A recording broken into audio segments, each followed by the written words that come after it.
We are on 118, New Testament base.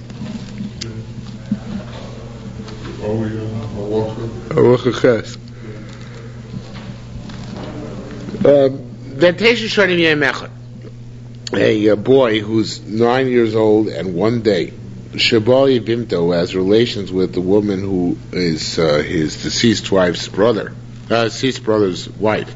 And then his other brother, his second brother, is also 9 years old. I guess like twin brothers, or they're between 9 and 13, both of them.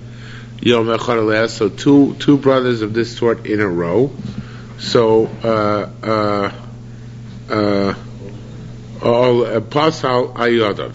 so each brother renders the other unfit. In other words, neither of them can be miyabim her, because each one's like a partial and not full acquisition, so therefore each one ruins the other. Neither of them gets to keep her.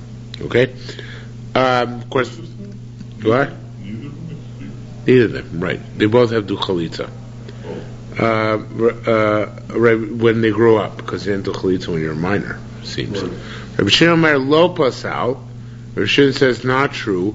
They don't the second one does not render the first one unfit. The reason for that is Rabbi Shimon holds very similar to what he holds by mimer, just like he holds by mimer. Either it acquires altogether, it doesn't do a thing at all. So to the relations of a boy who's under 9 years old, either does everything or nothing at all. So if it does everything, so the first one is complete, right? If it does nothing, then neither does the second one. So therefore the second one doesn't render unfit. So therefore, by definition, the first one gets to keep her, no matter what. Okay? Similarly, a boy who's 9 years and 1 day old, who has relations with his Yevama, and then has relations with her co-wife, which of course is forbidden, right? He forbade for himself, again for the same reason, right? Because he acquires each one partially and neither fully, and therefore he comes into the conundrum of the paradox of being doing quasi acquisition of two different co-wives, and that of course he cannot do. So he has to do chalitza to both, or chalitza or not chalitza, or chalitza and get, chalitza to one and get to both. Yeah, chalitza to one and get to one. Rabbi Shimon Omer lo pasal, again for the same reason. It's not possible because he holds that the first acquisition was either complete or nothing at all, and it was first acquisition was complete. The second one was just is the nothing. And the first one is nothing, then the second one is also nothing. So in any event, they're still both available to him. The first one is still available to him, and he can continue with it. A boy who's 9 years and 1 day old, Shabari Vimto has relations with his Yevama, Umes, and then he dies. She's still not scot-free, because we don't know if these relations are fully relations. So therefore she has to get from one of the other surviving brothers still chalitza. On the other hand, she can't have ibum because the 9-year-old's relations with her were already a quasi ibum and may have rendered her no longer susceptible to ibum. If it gets her, it's a mess. Okay? Nasa isha umes. If a boy who's 9 years old married a woman and then he died, so raise up to her, she doesn't need anything, right? Because she wasn't a full marriage. You can't contract a marriage when you're 9 years old. Yibum perhaps, but not a marriage. If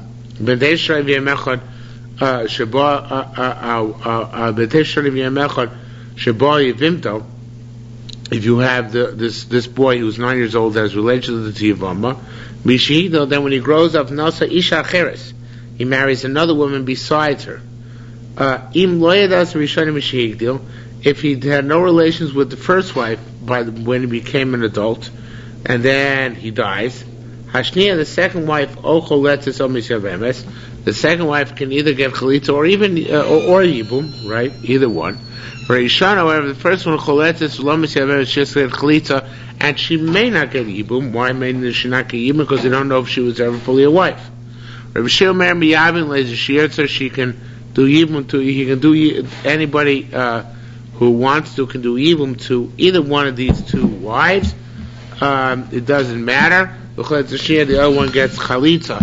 So it's one yibum, one chalitza, because again, Rabbi Shimon holds that it's possible that the kinyan of a 9-year-old is a kinyan. We don't know if it is or isn't, but if it is complete. If it's nothing, it's nothing. So in any event, so we can do yibum to each one of them and do chalitza on the other one, and that suffices. This is true about a child who's 9 years old. It's also true about an adult who's 20, but it doesn't yet have 2 hairs, which are the indication of physical maturity. Okay? Now, Shmuel said, Divrei Meir, Kwanrei Meir, also be aspentesha shani v'yim echad k'maimar begadol. Meir says that the relations of a 9-year-old is considered to be like the mimer, like the verbal acquisition of Yevama by a adult. U'kumadat Omar also bias bentesha shani v'yim echad. This is like you say that the relations of a 9-year-old are k'maimer begadol, like the mimer of an adult. The kavasa, let's say, well, actually, Rameir says, kavasa nases chalitzas ben tesha shanim v'yemechad. The chalitza, also done by a 9-year-old, is keget begadol, like the get done by an adult, which is a shocking concept because chalitza would seem requires some actual das. And Rabbanan argue. Rabbanan, they said, ein chalitza ben tesha shanim v'yemechad klub. The chalitza performed by a 9-year-old is garnished. It's nothing. So why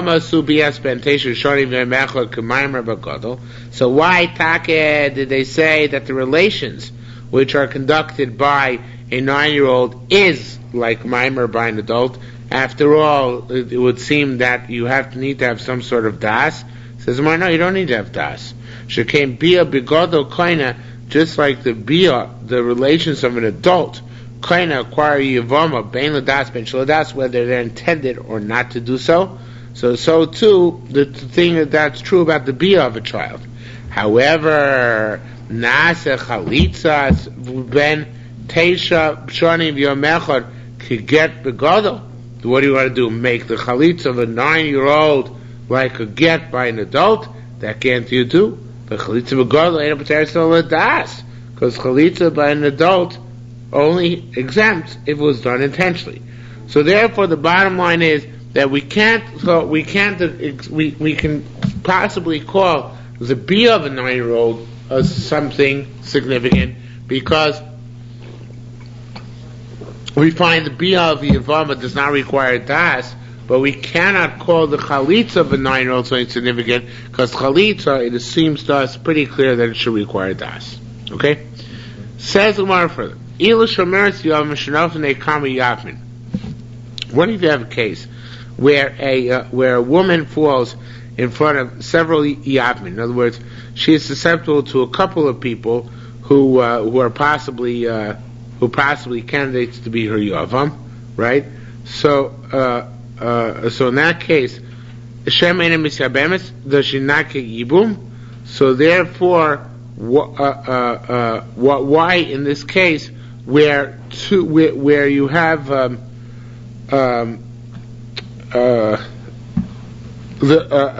you have a case over here, the Rabbanan said in the Mishnah, if you look back in the Mishnah, that if you have a case where you have a woman who was married to one brother, that brother died, okay? Now, a 9-year-old brother, a minor brother, had relations with that woman. Then the 9-year-old died. So we say she cannot go and marry a third brother, even if the third brother is an adult. Why not? Right? Why can't we say that just like any other girl who was married first to one of the brothers, that brother died, then the evil was done with another brother, that brother died, she goes to a third brother. So too, just because the middle brother is a minor, why is that a problem? Well, it's a question, did the first Zika get broken by the so that's the Gemara's answer. second Zika? So that's the Gemara's saying. Yeah, so says the Gemara, This is actually, as you remind us, a story we had way back when in the third parak on Yud Test, some 40 blot ago, where it said that if you have a case where a woman has two zikas on her, because the first zika was never exempted by the second yibum, because it was only a mimer which took place or something like that, or a get or something. So then, in fact, she can't be misyabemes to the third brother. That's what you're referring to, right? There, where it's allowed, is where the first yibum is full, and then that erases the original relationship. And now, since there's only one relationship at a time, so then when the second brother dies, the third brother can be miyabim. However, if the second brother's yibum was not a full yibum because he was only a child, or only did mimer or something like that, so then the first zika never fell off, and therefore doesn't go to the brother, because Eishes HaMeis, one mace below Eishes Shnei Mesim. And that's the Gemara's answer here, right? So that's the Gemara says, Tainer Rabbi Chia, Eishes Meis Ech Misabem below Eishes Shnei Mesim. Okay? Now, this sugi is actually the parallel before on Daf Chafal from the base, way back when. And there, the next line, there's another line here which is missing.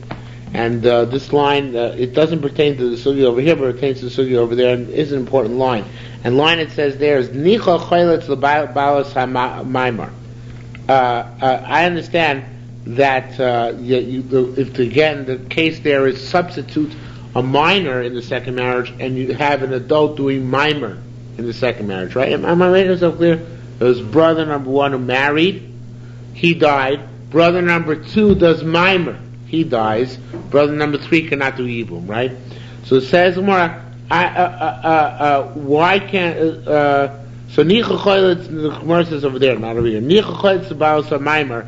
I understand that the woman who underwent mimer, she only has to go get chalitza al shem, because Eishes Meis Echa Misabemes below Eishes Shnei Mesim, right? Because that's been a wife of one the mace and not two mesim, right? But let's say there's a co-wife. The Gemara goes so far as to say that if the second brother, the one who did the yibum, left a co-wife, she too can't be misabemes by the third brother. Even though she wasn't ever by the first brother, she just started out by the second brother. So Shniel Lama is Yabemis. That's the Gemara asked top of Samach. Why does the second one have to do yibum? So Rabbi Lezer said, "Rabbi Meir, because this is going like Rabbi Meir. Rabbi Meir said, Kol she'enam yabmeini. Anytime you can't do yibum with me, ein miyavim tzorah, so you can't do yibum on my co-wife." Now, even though really there it's all the Rabbanans and there's no necessary reason to make the co-wife usher, because it's not a co-wife of an Erev or anything like that, nevertheless, Rabbanan also said that anytime you have a problem with one of the wives, the other wife can't undergo yibum either Rabbanan, and that's why she needs a chalitza. So it says, Rabbi Yochanan said, Mini Shomer Rabbi Lezer V'Amara. Rabbi Lezer heard the statement from me and said it over my name, said it over without quoting it by my name. But I'm the one who taught him this halacha. Rabbi Yosef said, not true. Masnisa Amrakain, our Mishnah, the one here on Daf Nun Tes and Beis, teaches us this halacha. Where do we see that? It says, if you have a boy who's 9 years old, Shabal Yivinta has relations with his Yavama, when he grows up he marries another woman. Im Loyadar Rishon, if he did not have relations with the first one, the Yavama, which he had relations with when she was under, when he was 9 years old. He doesn't know have relations with the first one after he becomes an adult. Hashnia, the second wife, which is the vowed wife with whom he contracted marriage after he became an adult. O choletis o misabemesh, he can either get chalitz or yibum. Harishayna, the one who comes here into the picture because he had relations with her when he was still a minor. Choletis lo misabemesh, she can with him. If the 9-year-old now turned adult dies, so his brother can only do chalitza, not yibum, because we don't know again whether this is really Eishes Meis Echad or Eishes Shnei Meisim, because his deceased middle brother only did Yibum when he was a minor, not when he was an adult, right? So it says, more to kasha, right? Because here it says, Hachid Marcholetzes, in the case over here of, over there, I'm sorry. Hachid Marcholetzes, in the case over there of where there was an adult, then 3 adults. 1 adult brother who married. 2nd adult brother who did mimer. 3rd adult brother who can't. 3rd adult brother comes afterwards. So there it says you can do yibum. It says you can do yibum. No, it says you have to do chalitza. Sorry, but here you say you both on the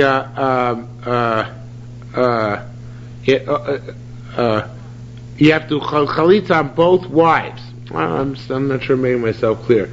Can I write on this paper? Sure. You have That one. on Christie's. Oh, This one? yeah, sure. Huh? You're reading it right.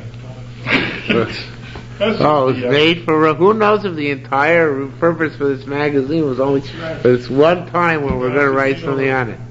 Okay, we have. Entertainment section. Okay, we have Ruvain. I'm going to try writing upside down, but it's probably not going to work. Ruvain, who's married to Sarah. Okay. Can you read that? Ruvain's married to Sarah, right? He was an adult, okay? He was an adult. Okay? He dies. Then Sarah gets from Shimon, Sarah goes from Reuven, who dies, to Shimon. Here's Sarah over here. Sarah. No, not going to the other case in the other parent. To Shimon. I can't do mem upside down, it's not possible. It's okay, it's more fun for me.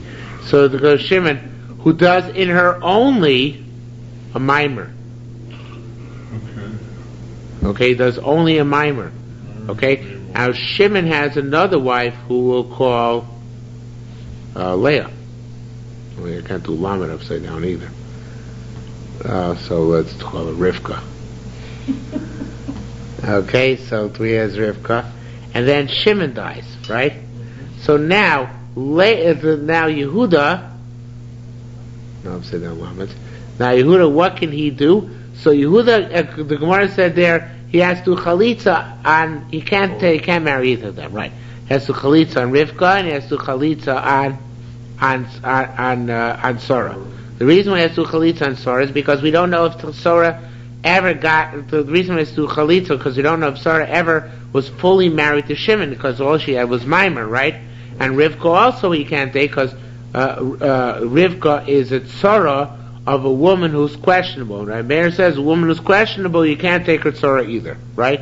Now our case is a similar case, except that in our case I say that Shimon didn't do mimer, but rather Shimon here, according to our Gemara, is a minor, right? So he's a katan, right?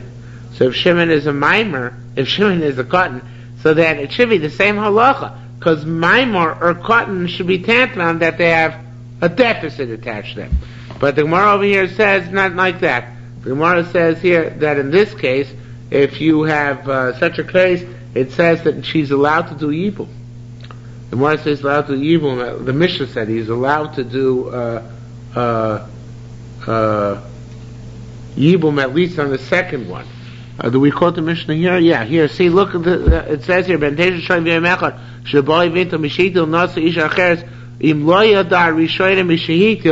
didn't have relations with Sarah once he became an adult, only with Rivka, he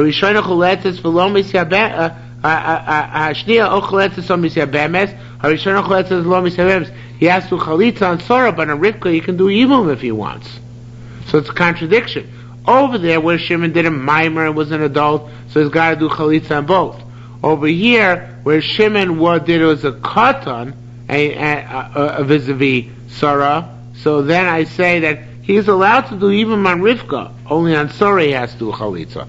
So why the difference vis-a-vis Rivka? Then in one case Rivka has to get chalitza, according in the previous case, 40 blot ago, and here the Rivka only is the option to do yibum. Even more so, there's a contradiction what we learned before about Bia on a 9-year-old is equivalent to mimer to an adult.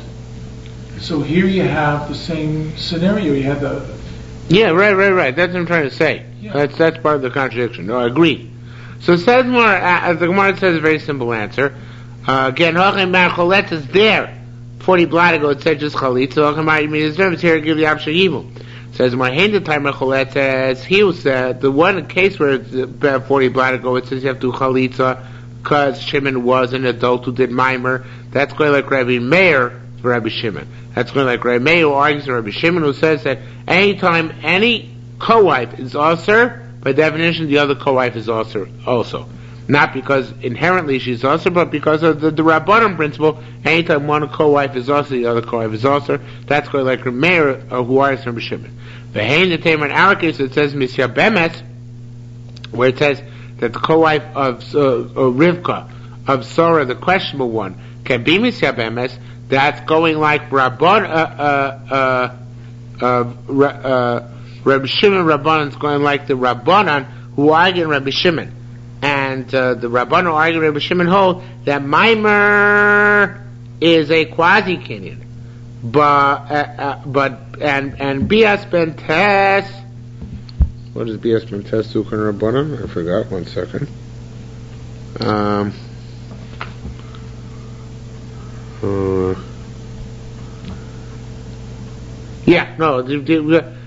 I'm sorry. They hold that they don't hold Remeir, they argue with Remeir in this principle. Remeir holds that anytime one co-wife is also, the other co-wife is also. Rabbanan argue, they so it's possible for one co-wife to be also and the other co-wife to be mutter. That's all they argue about.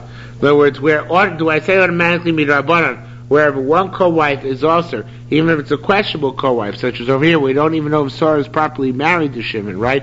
So then do I say that the other co-wife Rivka is also as well, or do I say that no, I only ask for the co-wife in question, and therefore the other co-wife is permitted to be Misah Bemes, and in fact Yudah can take her, and that's Rabbanan's sheet over here. So where it says both co-wives are also, that's Rabbi Meir. Where it says one co-wife is Mutz, one co-wife is one co-wife is Mutz, one co-wife is Aser, that's going like Rabbanan who argue Rabbi Meir and say that we can divide between the two.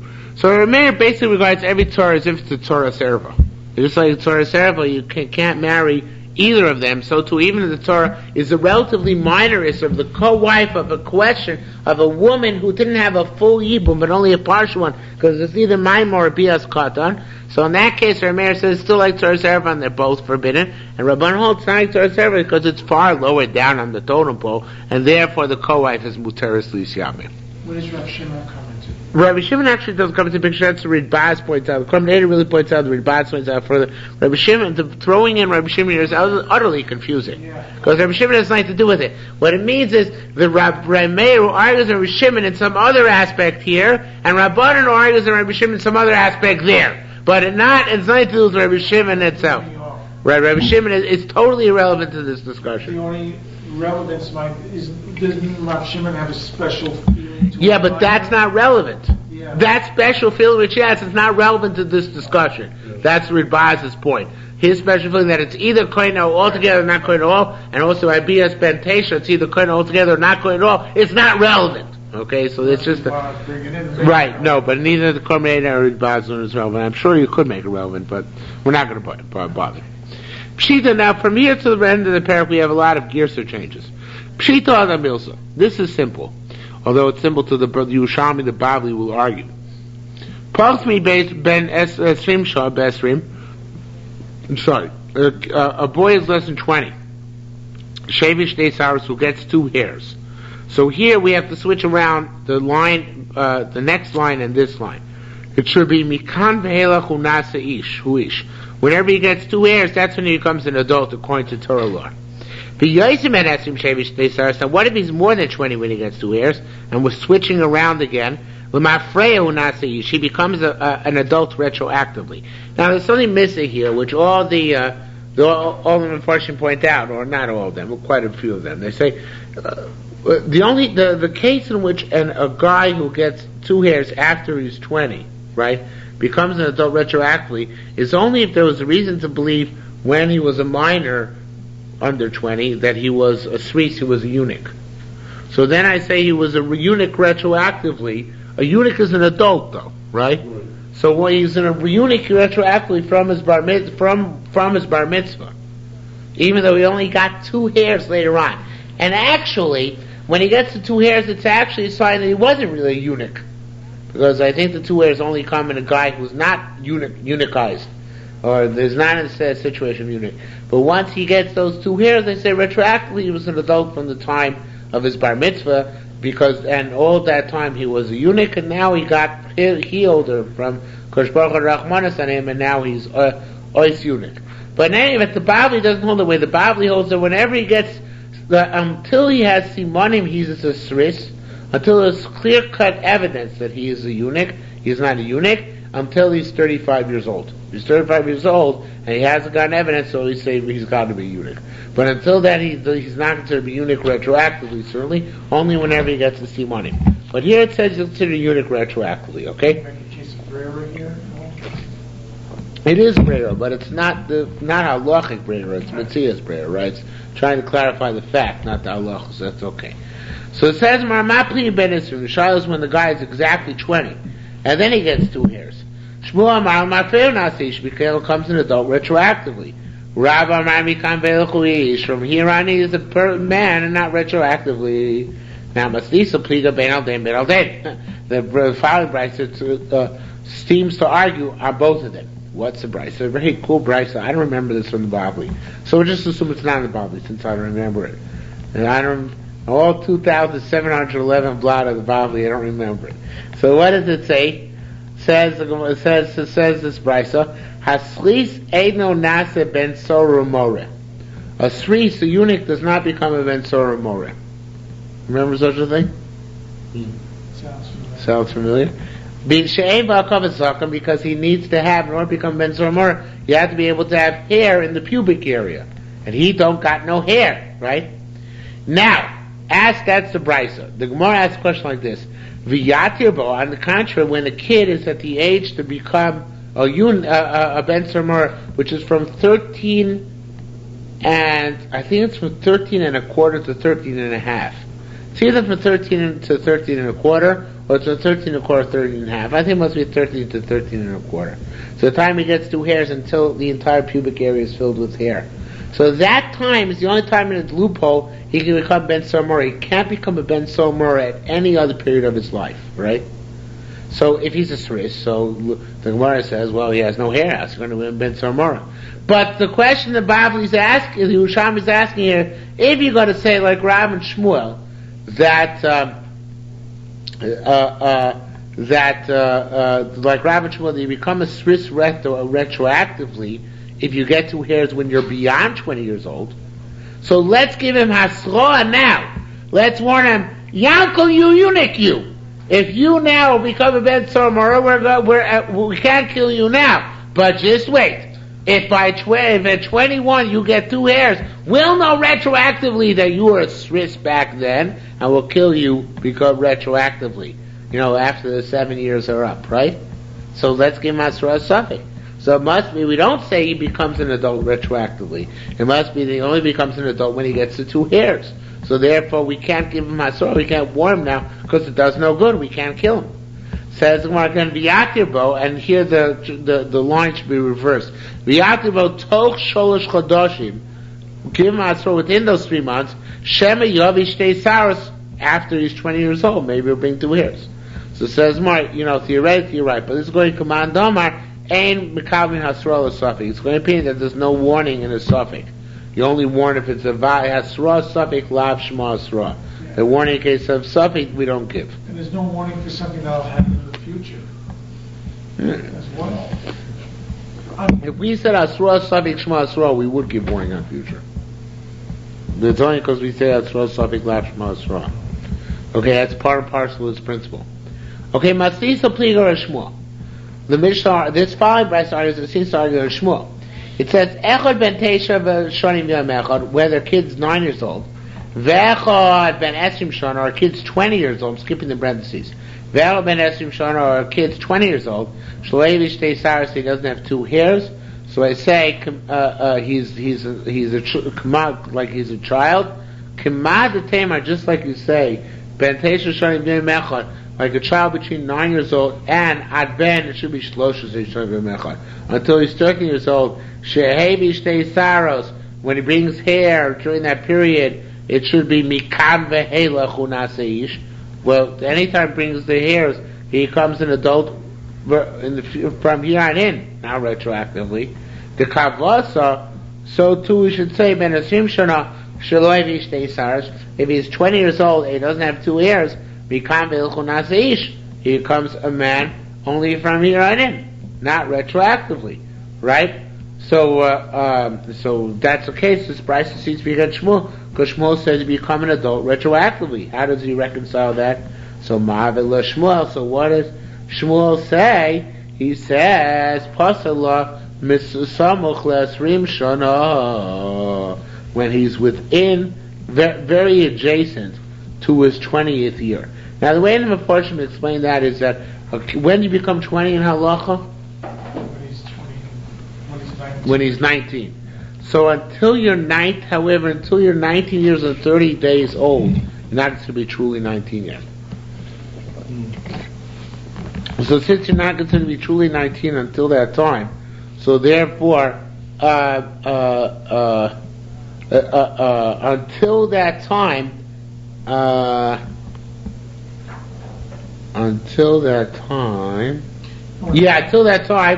you become an adult from here on in.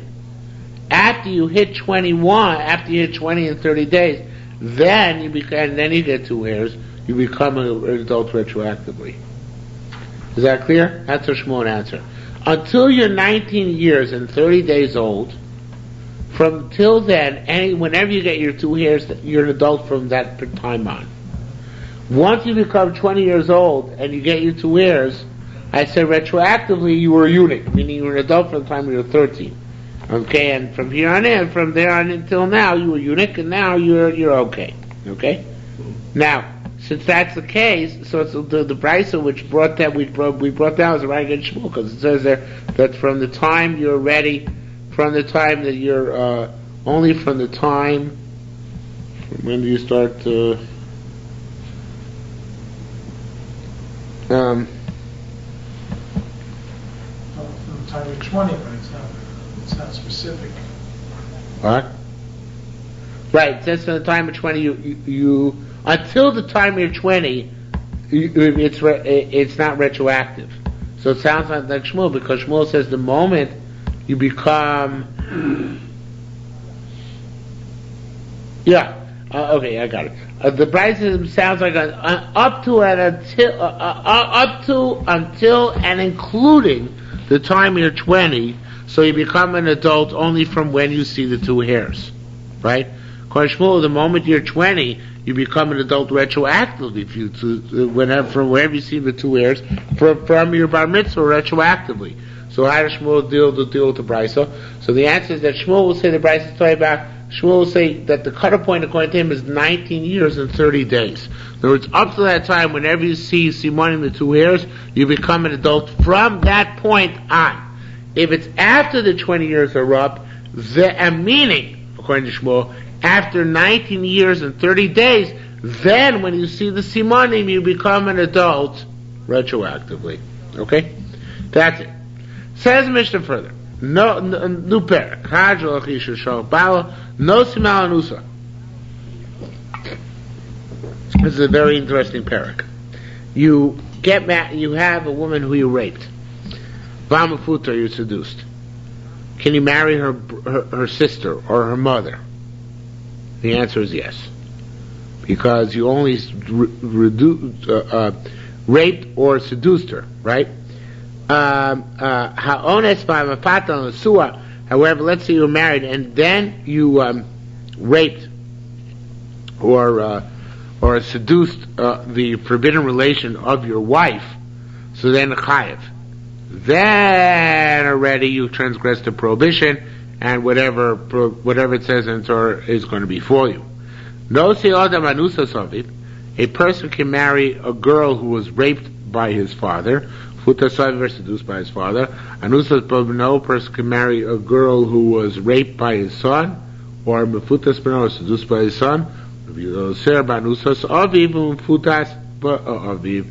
Yehuda says that's only true about your son, but not about your father. You can't marry a girl who was raped or seduced by her father. Okay? Says Gemara, Kinimas Nisan. This is the way to read the Mishnah. V'nosim achar anusa, nosim echar anusa ve'echar mefuta. I'm sorry, nosim achar anusa ve'echar mefuta. You're allowed to get married to the sister or to the mother-in-law after, well, not the mother-in-law, to the mother of the girl. You're allowed to get married to the mother of a girl with whom you had relations if it was only ones or pitul, if it's only rape or seduction. Anasisha mutar b'ima. If you raped a woman, you're allowed to marry her mother. Pita Yisha, you seduced a woman, mutar b'ita, you're allowed to marry her daughter. Ha'ones v'ampatan asur chayav. However, if the first relationship, the initial relationship was marriage, so then afterwards you cannot rape or seduce the relations of your married spouse. In other words, you can't rape the mother-in-law, but you can't rape the daughter, or you have to, if that's the case, you get, I believe it's kares, the punishment. So this is just repeating what we had. And it's burning. What? This is just repeating what we had in the Mishnah. Well, it's not just repeating, because the Ridbaz points out that the Mishnah speaks about ow, right? It says upon, and upon, it sounds like upon is a difficult concept. What does it mean upon, right? So he actually changed it to achar, right? It means in chronologically. Rabbi Yochanan said derech nisuin shonu. Rabbi Yochanan says that it's got to be that there was initially a nisuin to the person in question. In other words, not just kiddushin, right? It sounds like it has to actually be nisuin to the first person, then the second person is also, and now it's just kiddushin. Okay? And only therefore if you did nisuin to the first woman, and then have relations with her mother, you're chayav. If you had nisuin to the first woman, and then you seduced the daughter, you're chayav. Period. Now we have a parallel sugya, an interesting case. You slaughtered not a human being, but an animal and its granddaughter. Okay? And then slaughtered its mother, the daughter, right? So you get 40 malchus. What transgression did you transgress? Also Vespino. Sumbo Somar Mishra Mesu said name Ramir Sovik Shmoni, we get 80 lashes.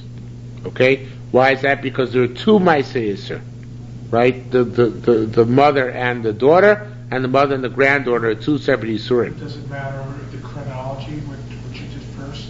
If you did what? If you get the grandchild first, so yeah. There's no Isur also with Espinal, because it's also... No, same thing. No, it's the same thing. Same thing, even in one generation. Yeah. Okay.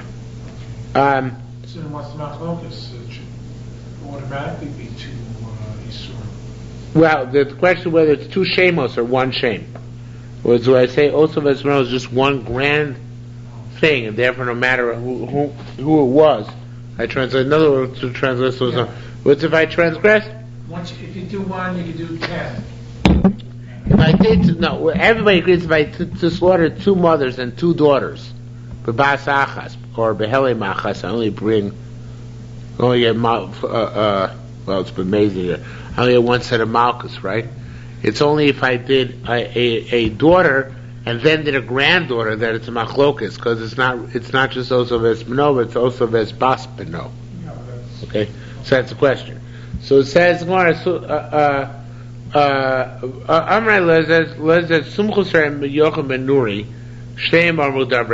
said what the same thing. Rabbi Yochanan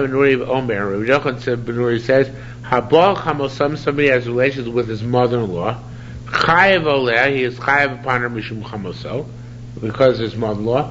And if he then has relations with his grandmother-in-law, ve'em chamoso, because ve'em was grandmother-in-law, ve'em chamik.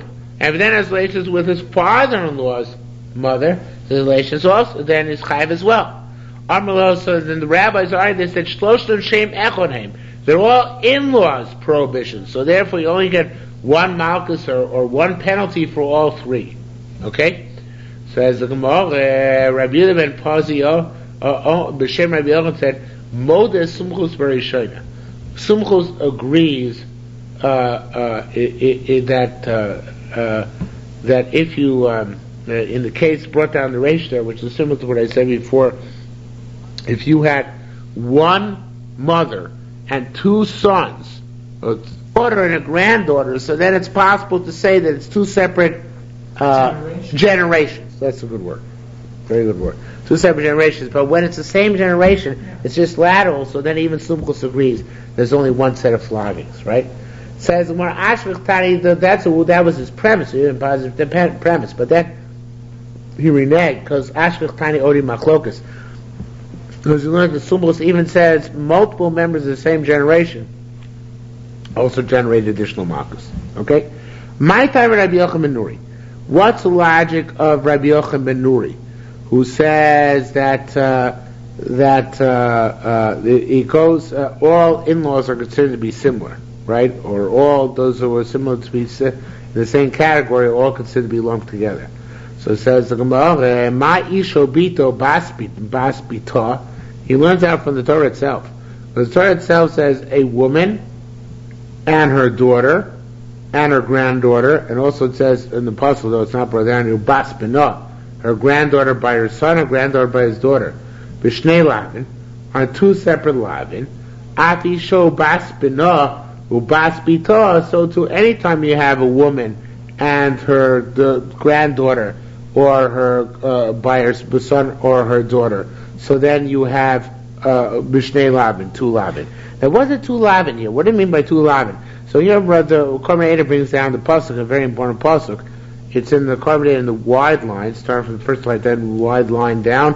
1, 2, 3, 4, 5, 6, 7, 8 or 9 lines down. I lost count. Then there's the two dots right after the first word in the line, and right after that, Ma'isha bito bas bito b'shnei lavin.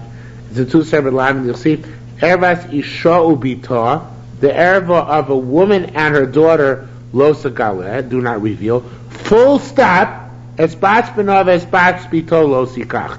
Do not take her granddaughter either by son or by her daughter. So look, the pasuk divided in two, right? It wasn't necessary, but also just said all these relations are forbidden. But it separates this pasuk says a daughter separate from granddaughters. You see that? Evasi shall be taught lo sagaleh, comma, esbas benov esbas bito lo sikach, right? So woman and daughter is one lot, and granddaughters are a separate lot, right? That's what the Gemara says here. Back to where my Ma'isha bito bas bito b'shnei lav. It's two separate prohibitions of Torah. Avisho bas bino u bas bito. So too a woman and her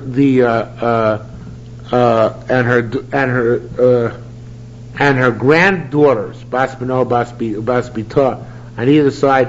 And the Shai Torah throws in also bita, b'shnei lavin. They're also in two lavin. So in other words, Rabbi Yochanan ben Nuri says that every time you have a case where it's generations either down, which is actually explicit in the Torah, because it says daughter and then granddaughter separately, or generations up, and that's Rabbi Yochanan ben Nuri's extrapolation. Mothers-in-law and grandmothers-in-law, they're two separate prohibitions. Just like they're divided in two, so to all the prohibitions are divided in two. Says, well, no, Matam the Rabbanu, what's the logic of Rabbanu argue? They say, Ma bas b'no bas b'to b'lav echad. We put the bas b'no bas b'to in one category, right? The Torah itself puts in one category. It says mother and daughter, and then it says granddaughter by sons and granddaughters by daughters. Right? So why is it lumped them together, right? So ma bas b'no bas b'to b'lav echad, they're one lump sum. Af isha, so to woman it should be ubito, bas bito, bas beno, a woman and her daughter and her grandchildren, b'lav echad, also one life. Now this is funny because obviously the pasuk is not clear how to darshan, but they're each darshan the pasuk to their own advantage. I guess they had Mesoiris and then they looked at the pasukim afterwards. Ksiv it says, "V'isha sherikach es isha, v'esimo zimohi." It says if a man takes a woman and her mother, it's considered to be a licentious act. B'kulun ksiv shchiva. By all the forbidden relationships, it says you're not allowed to lie. V'kan ksiv lekicha. Here it says you're not allowed to take. Why is that? Lamecha teaches he's not chayiv on the second one unless the first one had some sort of binding relationship. Which is what we said. In other words, if you have relations, you rape a mother and a daughter, or rape a mother and a granddaughter, or rape a mother and a grandmother. So you're a rotten, stinking person, lousy Russia.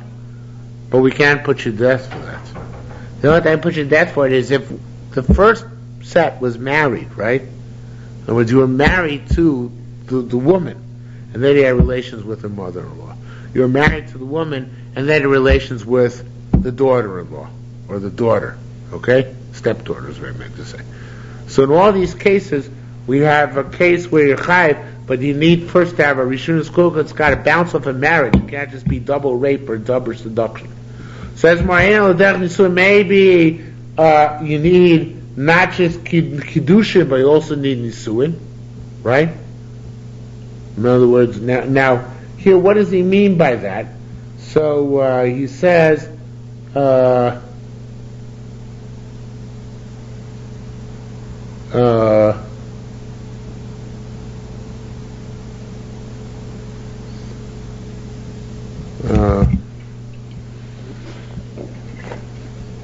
Yeah, perhaps the first you have to have full nisuin to the daughter in order to be chayav on her mother or on her daughter.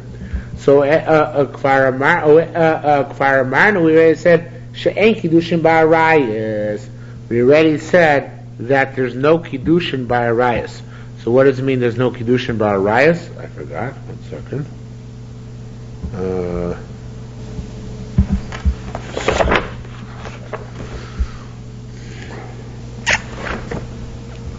No, I'm going to learn like the carbonator. I see I made a mistake. We're going back a line.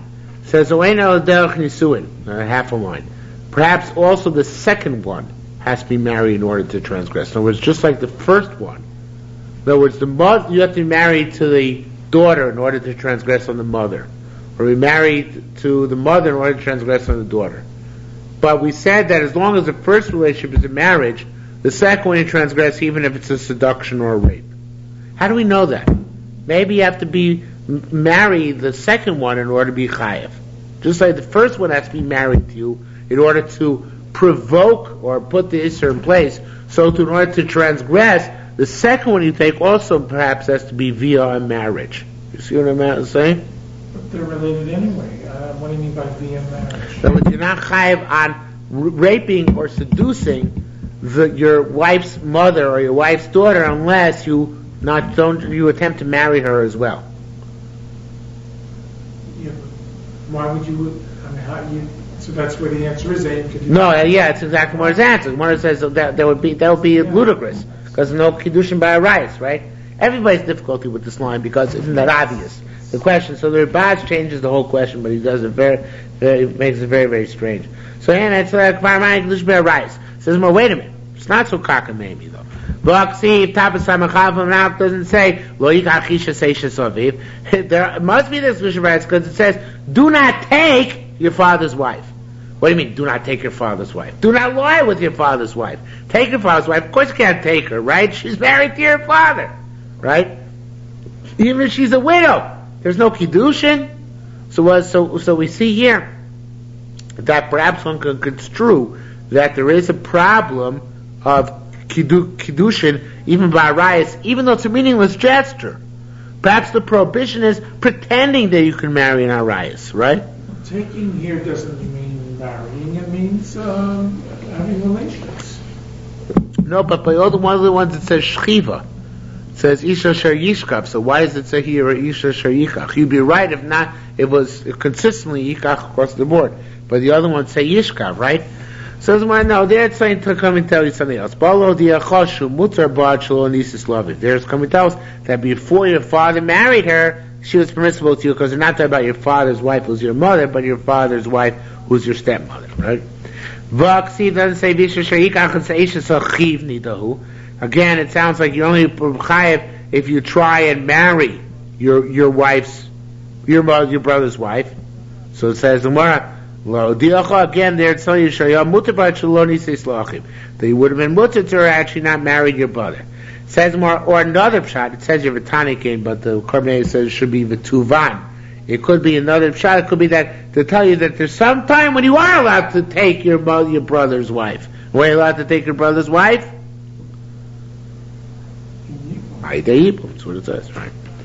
Vaksi doesn't say don't marry two sisters. So there it said, it sounds like the prohibition is the marriage. It says well, no, there so it comes to tell you that also there it's a situational thing. Before you married the sister, you were mutter to be with the other sister.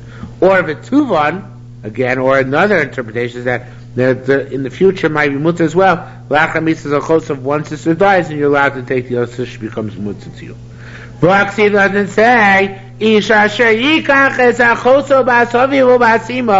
a man who takes a sister, the half sister by a father or by a mother, and sees her nakedness, and she sees his nakedness, chesed, who it's a chesed. So what does yikach mean over there? And there it's redundant, because it already said don't take two sisters, right? So here what's it saying again? Don't.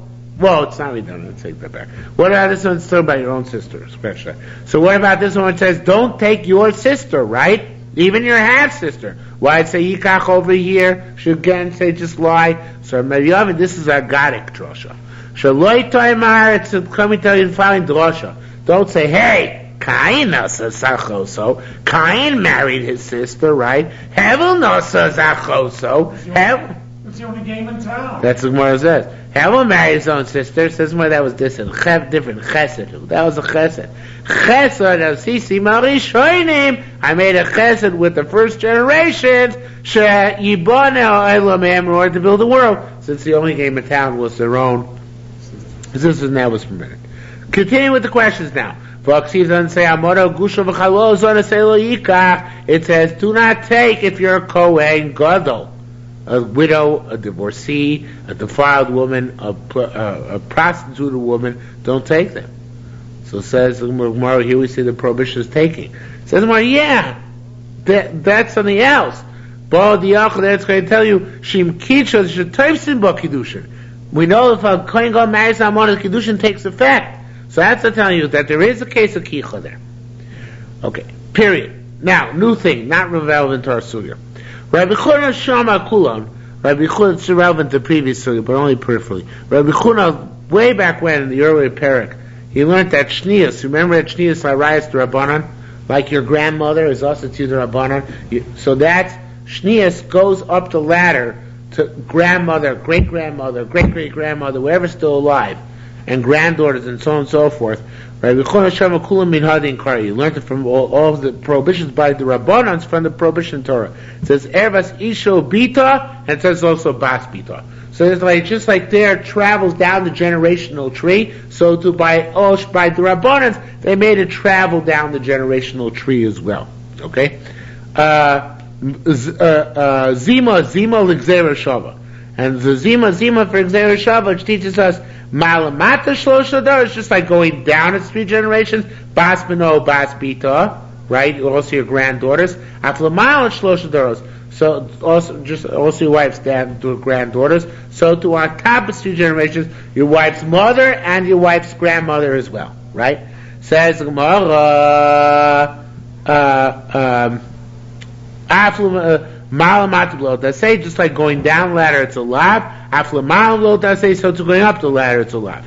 Malamal derech nisuin, and just like going up the ladder, when it's talking about your mother-in-law, it's arranged. If she's your mother-in-law, you're already married to her daughter, right? So too, aflamaton, so too, when you're talking about your wife's daughter, it's when it's your wife. She's already your wife, and you have relations with her daughter.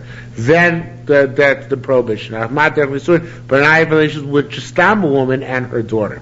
Just like going up, if you have relations with your mother-in-law, you get burnt, literally. You get burnt literally as well. Going down the ladder makes no difference if it's your granddaughter, your wife's granddaughter, through a male son, or your wife's granddaughter through a female. Aflamala, so too going up, your grandmother and your wife's grandmother. Nase om zachar om nekeva, makes no difference if it's through a male or through a female line. Now, says the Gemara is going to ask now a kasha. Gemara says it's really a technical question, not really and it's a technical question with the Gemara just asking in order to give the answer. It's not a significant question. Says Rameir, what about like a mayor? Rameir gzeir shava b'makom shabbos. Rameir says the gzeir shava, you bring everything with the gzeir shava from the place where you're coming from. Meaning dorsh lishi shalamalon. So according to him, the third generation up. Minayin, how do we know shehu b'sreifa? It says yelosase, but it should be according to carbonator b'sreifa. How do we know that? How do we know that it's the burnt? Right? Because if we're learning the third generation up from the third generation down, that's nice. But the burning actually is said by the second generation up. It doesn't say burning by the third generation down. It says you get burnt if you have relations with your wife and your mother-in-law. Right? It doesn't say you get burnt if you have relations with your granddaughter. Right? So how do we know that in fact you get burnt if you have relations with your grandmother-in-law? Right? But how do you know that? Because if you're learning it out from Gzeir Shava, but all the parameters get schlepped from the Gzeir Shava. And the Gzeir Shava never explicitly says there's burning by your wife's granddaughter. Now we know there is. It's just a technical question. Eventually we're going to come to an answer. But the question is how it's learned out. Okay? So, Dorsh L'Shishel Malam Minayin Shubos Reifa, I know you get burned. Uchrabana Dinam Gzeir Shava Kamrava. Rabbanan say Gzeir Shava, the parameter, you just learn one thing and the other parameters remain like the place, like the initial place where the statement is made. Dorsh Lisha Shulamala, the third generation up, Minayin Shuhu, it should be below Sase. How do we know that there's even a low Sase? Because the low Sase is written by the third generation down. Now, we learn from the third generation down that the third generation up is also as well. But how do you know that the third generation up is a low Sase? Maybe it's only Naseh. Because even the low Taseh is written by the third generation down. So like Rameir, you copy the low Taseh, because the low Taseh is written there, you copy it with the Gzeir Shava, travels over the same bridge. But like Rabbanan, you can't do that. Like Rabbanan, all you learn from the Gzeir Shava is one thing. And what's the one thing you learn? In this case, that you go to the third generation up, just like this third generation down. But even the low Saseh itself, how am I going to transfer from one to the other? That's an additional thing, which Gzeir Shava doesn't do. Basically, on Meir, Gzeir Shava is a bridge. According to Rabbanan, it's just one thing is copy. How do I know that the other things are copies? And vice versa. Ukrabana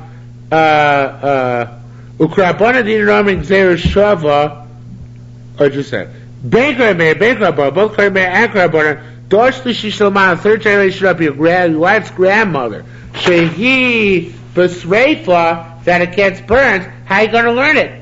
The sreifa doesn't even say by third generation down. It says it by your mother-in-law. And you can't extrapolate from the mother-in-law to the grandmother-in-law. You can extrapolate from the third generation down to the third generation up. But then I lose the low saseh and I lose the sreifa. Right? But I don't even know, well, then I lose lo saseh, according to Rabbanan. But in any event, the sreifa is written by the mother-in-law. How do I get sreifa from the mother-in-law to the grandmother-in-law? Or I have to first go from the mother-in-law to the daughter-in-law and back up again. It's a tremendous mess. How is it going to work out? So again, all these questions just lead to the punchline. became the chsiv zimo l'gzeira shava k'misha kulun kain the kulun kain. It says zimo all over this place. By all these places, by all these bad relations, it says zimo, licentious.